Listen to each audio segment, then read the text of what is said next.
আল্লাহ তাআলা বলছেন আপনি বলে দেন না আহলে কিতাবদেরকে হাবিল ও কাবিলের ঘটনা। কি বলবেন আপনার?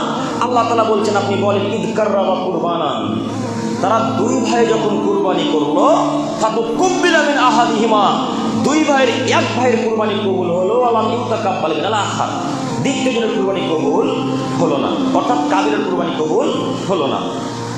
তো কাবিলের যখন কুরবানি কবুল হলো না, তখন রাগান্বিত হয়ে হাবিলকে বললেন লা আকুলান্না, হাবিল তোমাকে আমি এখন হত্যা করবো, তোমাকে আমি মেরে ফেলবো। তখন হাবিল তো ভালো মানুষ, হাবিল তো কাবিলের মতো বদ নয় যে তাকে হত্যা করবেন। তখন হাবিল শান্ত মেজাজে বলছেন কাবিল শুনুন, ইন্নামা ইয়াতাকাব্বালুল্লাহু মিনাল মুত্তাকিন, আল্লাহ তারই কুরবানি কবুল করে যে লোকটা সৎ, আল্লাহ তারই ইবাদত কবুল করে যে ভালো মানুষ। এই কথা যখন হাবিল কাবিলকে বলে দিলেন, তখন কাবিলের রাগ আরো বেড়ে গেল। এইখানে মূল্যবান কয়েকটি কথা শুনেছেন যে ইকরিমার সাথে কাবিল বিবাহ করতে পায়নি বলে হাবিলকে হত্যা করেছে। শুনেননি? কথা আমার ভুল হচ্ছে মনে হয়, শুনেছেন না? এখানে এবার শুরু করছি। দেখেন, আগের যুগের নিয়ম ছিল হাওয়া আলাইহিস সালামের পেট থেকে একটা ছেলে একটা মেয়ে জন্মগ্রহণ করত। এই কথাটুকু সত্য, একটা ছেলে একটা মেয়ে জন্মগ্রহণ করত।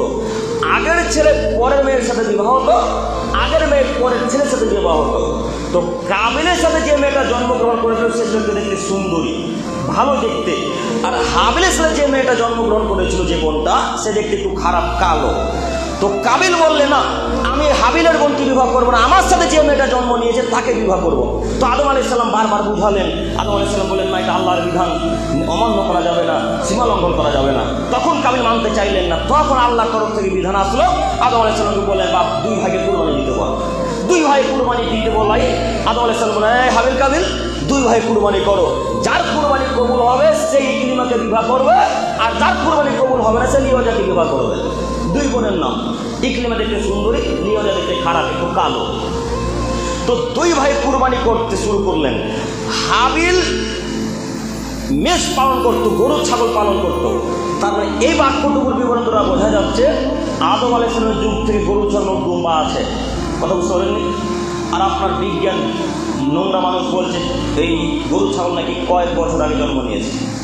কথা মনে নাই মনে আপনাদের? না, আল্লাহ বলছেন যে তাদেরকে কুরবানি করতে বলেন। তখন হাবিল চাষবাস করত, হাবিল পালন করতো মেষ, দুম্বা, উট, ছাগল ইত্যাদি ইত্যাদি পশু পালন করতো। আর কাবিল চাষবাস করতো গম, জব, ভুট্টা চাষবাস করতো। আপনারা তো চাষি মানুষ, ভালো বুঝতে পারবেন। তো হাবিল কুরবানি করলেন তার মেষের মধ্যে, ছাগলের মধ্যে, দুম্বার মধ্যে সব থেকে যেটা ভালো দুম্বা, সব থেকে যেটা হৃষ্টপুষ্ট মোটা তাজা যে দুম্বাটা, সেটা আল্লাহর রাস্তায় কুরবানি করলেন। আর কাবিল কুরবানি করলেন, আপনারা চাষি মানুষ, আপনাদেরকে বোঝাতে ভালো হবে, জব ভুট্টা তুলে নেওয়ার পর, জব ওই গম তুলে নেওয়ার পর কিছু ছিটা জব পড়ে থাকে জমিনে, দেখেননি? কিছু ছিটে পড়ে থাকে না? ওই ছিটা গম জবগুলা কাবিল কুড়িয়ে নিয়ে এসে আল্লাহর রাস্তাতে কুরবানি করলেন। সেই যুগের কুরবানি কবুল হওয়ার নিয়ম ছিল যার কুরবানি কবুল হবে আসমান থেকে আগুন এসে তার কুরবানিকে জ্বালিয়ে পুড়িয়ে ছাড়খাড় করে দিবে। এটা ছিল সেই যুগের কুরবানি নীতি।